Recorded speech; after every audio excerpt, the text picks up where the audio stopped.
मी सावित्रीबाई ज्योतिराव फुले या मालिकेच्या आजच्या भागामध्ये ज्योती आता निवांत बसलेले असतात. ज्योतीच्या मनामध्ये विचार आलेला असतो, आपल्या घरातले जे बोलतायत ते काही चुकीचं नाही. रखमा म्हणाली की तुमच्या हट्टामुळे आम्हाला दगडमाती खाण्याची वेळ येईल. कारण का त्यांच्या घराला वाळीत टाकण्यात आलेलं असतं. बरं, वाळीत टाकलेलं तर असतंच, त्यांना इथे त्यांचा धंदा पाणीसुद्धा बंद करायचा असतो. आणि महत्त्वाची गोष्ट म्हणजे त्यांना राशन किंवा किराणासुद्धा देण्यात येत नसतो. संपूर्ण पुण्यामध्ये फर्मान देण्यात आलेलं असतं की फुलेंच्या घराला कुणी काही द्यायचं नाही, त्यांच्याकडून कुणी काही घ्यायचं नाही. त्यामुळे तो विचार करत असताना सावित्री त्या ठिकाणी येते आणि म्हणते, मालक काय झालं, कसला विचार करताय? ज्योती म्हणतो की विचार करतोय, आपल्याबरोबर जे काही घडलं त्याचा विचार करतोय. आता मगाशी आपली रखमा काकू काय म्हणाली की विद्वान पंडित येणार आहेत, त्यांच्याकडे शास्त्राचं खूप जास्त ज्ञान आहे. माझ्याकडे फक्त 7वी शिक्षण आणि त्याचं ते चिमूटभर ज्ञान आहे. मग आता मला ज्ञानाची जास्तीत जास्त गरज आहे. त्या लोकांना शोभेचं, त्यांना पटेल असं उत्तर देण्यासाठी मला काय करावं लागेल? तेव्हा इथे सावित्री म्हणते की एक उपाय होता. आता ते शास्त्राचा अभ्यास करूनच येणार आहेत ना, मग तुम्हीसुद्धा इथे शास्त्रानेच उत्तर द्यायला हवं होतं असं मला वाटतं. तेव्हा इथे ज्योती म्हणतात, म्हणजे? सावित्री म्हणते की तुम्ही सगळी शास्त्राची पुस्तकं विहिरीमध्ये टाकली. असं का केलं तुम्ही? आता ही पुस्तकं कुठून आणणार तुम्ही? आणि आपल्याला कुणी बाजारपेठेमध्ये पुस्तकंही देणार नाही. तेव्हा ज्योती म्हणतो, सावित्री खरंच काय उत्तर दिलेस तू, खूपच चांगली आयडिया शोधून काढली आहेस. आता पुस्तकंही मिळतील, नको काळजी करू. सदाशिव आणि मोरो ज्योतीचे सगळ्यात जवळचे मित्र, मग आता कशी काय मदत करणार? ज्योती जातो आणि त्यांच्याकडे जेवढी काही धर्मशास्त्राची पुस्तकं असतात ना, तेवढी पुस्तकं ते दोघेजणं घेऊन येतात ज्योतीसाठी. ज्योतीसाठी कितीतरी शास्त्राचे ग्रंथ, पुस्तकं त्या ठिकाणी आलेले असतात. तेव्हा इथे मोरो म्हणतो, काय मग ज्योती, एवढी पुस्तकं बास होतील का, की अजून आणायची? तेव्हा ज्योती म्हणतो, नाही नको, एवढी पुस्तकं आता फार झाली, आता ह्या पुस्तकांचा अभ्यास होणार. तेव्हा इथे सदाशिव म्हणतो, वाईट फक्त एका गोष्टीचं वाटतंय की मी लग्नाला बोलावलं माझ्या छोट्या भावाच्या आणि ज्योतीला एवढं सगळं सहन करावं लागतंय. नसतं बोलावलं तर जास्त बरं झालं असतं. तेव्हा सावित्री म्हणते, तुम्ही नसतं बोलावलं तर यांना जास्त राग आला असता. तेव्हा ज्योती म्हणतो, हो मग मी येऊन लग्नाच्या मंडपामध्येच उभा राहिला असतो, मग काय केलं असतंस तू? तेव्हा इथे सदाशिव आणि मोरो दोघेही हसायला लागतात. ग्रंथशास्त्राची पुस्तकं आल्यानंतर इथे आता ज्योती अभ्यासाला सुरुवात करतो. तेव्हा पारू आणि सावित्री दोघीजणी कपडे धुवत असतात. तेव्हा पारू म्हणत असते, अहो जाऊबाई, मी काय म्हणते, आता आपले तात्यासाहेब आता पुन्हा अभ्यासाला लागलेत. आता तो शास्त्राचा की ग्रंथाचा अभ्यास कधी करणार ते? त्या लोकांना उत्तर देण्यासाठी तयार तर होतील ना. आता एवढा समजा अभ्यास करायचा म्हणजे किती दिवस जाणार? तेव्हा इथे सावित्री म्हणते, अहो जाऊबाई, त्यांनी अभ्यासाला सुरुवात कधीच केली, एक ग्रंथ वाचूनसुद्धा झाला. आणि तुम्ही म्हणाल तर जेव्हा ते शिकत होते तेव्हासुद्धा त्यांचा अभ्यास झालाच की. आता फक्त लवकर लवकर जाते, त्यांच्यासाठी न्याहारी तयार करते. तेव्हा लगेच इथे पारू म्हणते, तुम्ही जा बरं, तुम्ही जा आणि न्याहारी तयार करा, मी आहे ना, मी कपडे धुते, तुम्ही जा. तेव्हा ती सावित्रीला उठवते, तिला आता जाऊन ज्योतीची काळजी घ्यायला सांगते आणि स्वतः मात्र काम करते. त्यानंतर इथे आता जे गंगाधर शास्त्री आहेत, त्यांचे जे 2 लोक आहेत, एक विनायक आणि एक दुसरा पंत, ते दोघेजणं येऊन सांगत असतात की तुम्ही जे पुण्यामध्ये फर्मान काढले ना, लोकांनी अगदी ते फर्मान कवटाळून धरलेले आहे, तंतोतंत ते फर्मान पाळतायत. त्या ज्योतीच्या घराला वाळीत टाकल्यासारखं केलंय. ना कुणी त्यांच्याकडून काही घेतंय, ना कुणी त्यांना काही देतंय. तेव्हा इथे गंगाधर शास्त्री म्हणतो, तर आम्हाला सुद्धा तेच हवे होते. तेव्हा गोपिका म्हणते की मी काय म्हणते, आपण एक काम करूया. तुम्ही ज्या पद्धतीने न्यायनिवाडा करता ना, तर तुम्ही जर इथे आता नानासाहेब असते ना, तर अगदी त्यांची तुम्हाला उपाधी देण्यात आली असती. नानासाहेब आणि तुम्ही अगदी सारखेच. गोपिका इथे आपल्या नवऱ्याला आता नुसती चढवत असते. तेव्हा इथे गंगाधर शास्त्री यांना गोपिकाने सांगितलेलं असतं, चला आता तुम्ही लगेचच न्यायनिवाड्याची सुरुवात करा ना. नरसिंह फुंका. तो म्हणत असतो की ठीक आहे, आता आपण नरसिंह फुंकूया आणि सगळ्यांना सांगूया की आपण इथे आता सुरुवात केलेली आहे.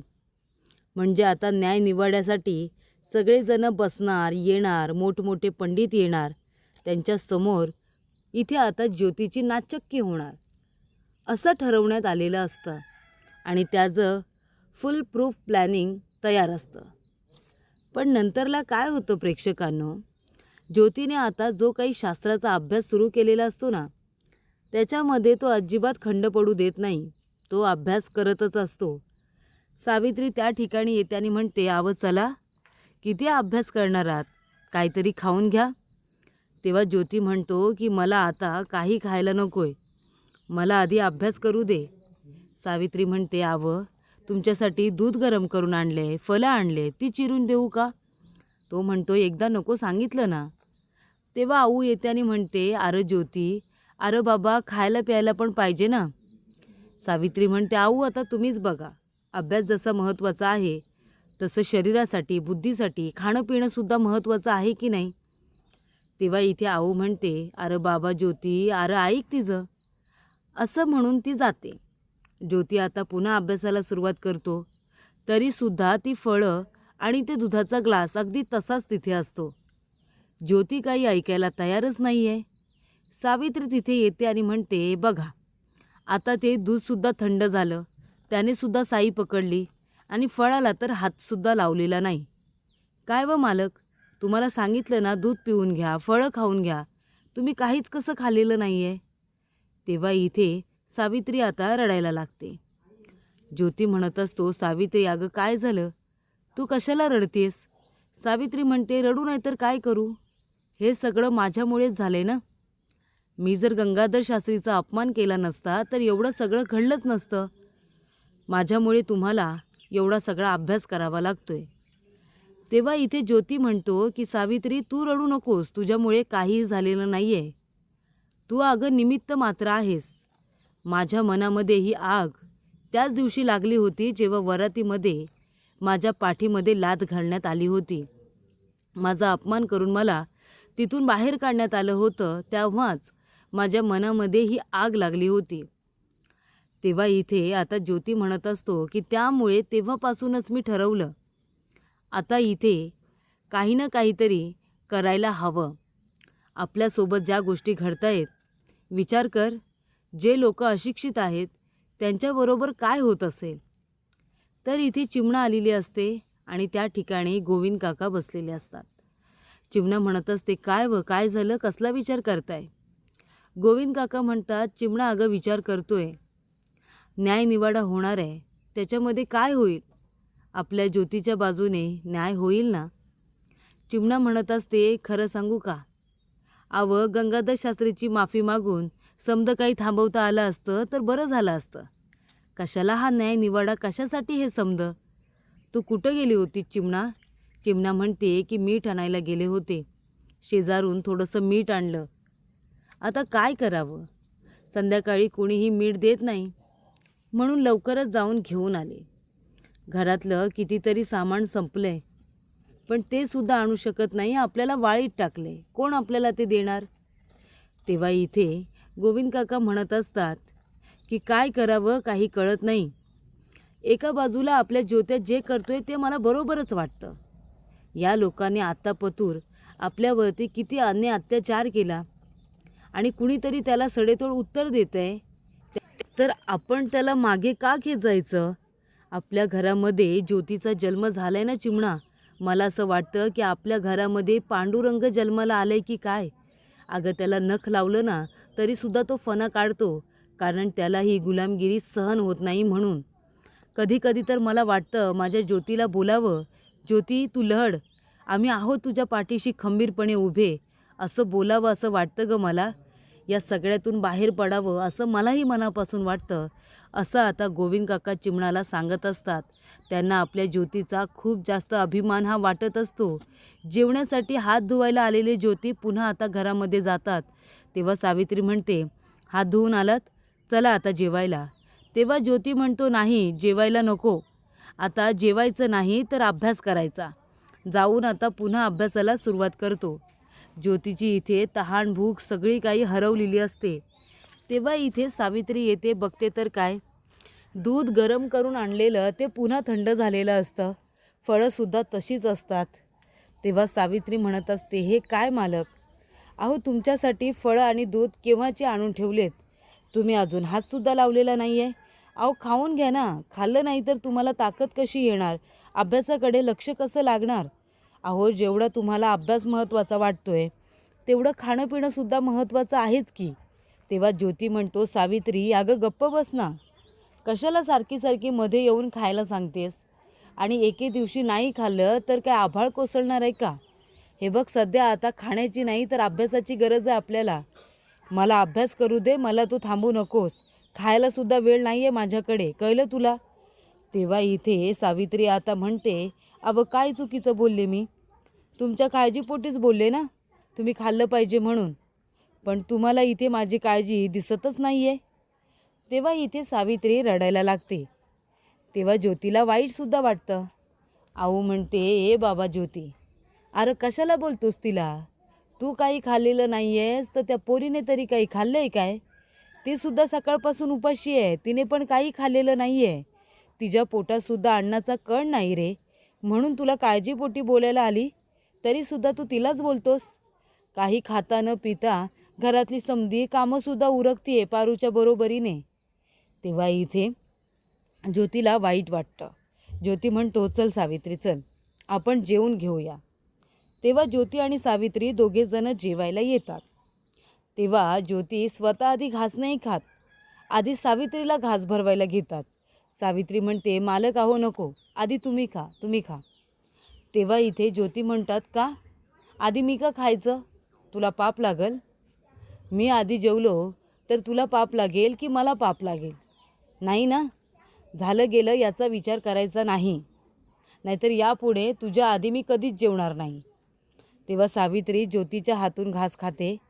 ज्योती दुसरा घासही सावित्रीलाच भरवत असतात.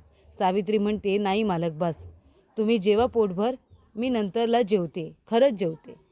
आणि तेव्हा इथे आता ज्योती जेवायला सुरुवात करतो. सावित्री म्हणते, मालक तुमच्याकडे एक मागू का, द्याल मला. तेव्हा ज्योती म्हणतो, माग की सावित्री. तेव्हा सावित्री म्हणते, जेव्हा तुम्ही न्याय निवाड्याला जाल ना तेव्हा तुम्ही खांद्यावरती तेच उपरण घ्या जे पडलं होतं.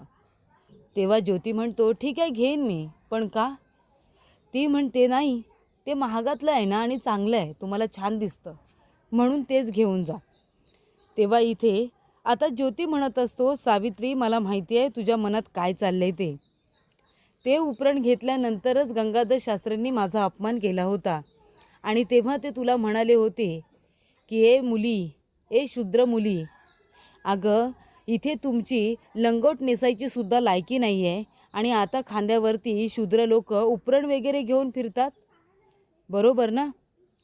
पण आता जेव्हा न्याय निवाड्याला जाईन ना तेव्हा त्यांना दाखवून देईन की खांदा किती कुळीन आणि मजबूत आहे. ते तुला म्हणाले होते ना, उपरण घेण्यासाठी खांदा तेवढा मजबूत लागतो, कुळीन लागतो. त्यानंतर इथे सावित्री म्हणते, तुम्हाला समजा काय माहिती आहे, तुम्हाला कसं माहीत. तेव्हा ज्योती म्हणतो, बायकोने प्रत्येक गोष्ट सांगायची नसते, तर नवऱ्याने ती समजूनसुद्धा घ्यायची असते. त्यानंतर प्रेक्षकांनो, इथे आता पुढील भागामध्ये राजाराम दादा खूप घाबरलेले असतात, कारण गंगाधर शास्त्रीचा जो हेर आहे ना त्यांनी त्यांना सांगितलेलं असतं की ज्योती न्याय निवाड्यामध्ये हरला की त्याची जीभ कापली जाईल, त्याचे डोळे काढले जातील, त्याला मारलं जाईल, कातडी सोळवटून काढली जाईल. तेव्हा इथे आता लगेच राजाराम दादा म्हणतात, काही होणार तर नाही ना तुला ज्योती, तुला काही होणार तर नाही ना? आणि त्याला मिठी मारून ज्योतीला राजाराम दादा आता ढसाढसा रडत असतात. त्या दोघांमधलं बंधुप्रेम बघून तिथे उभे असलेल्या सगळ्यांच्या डोळ्यामध्ये पाणी आलेलं असतं.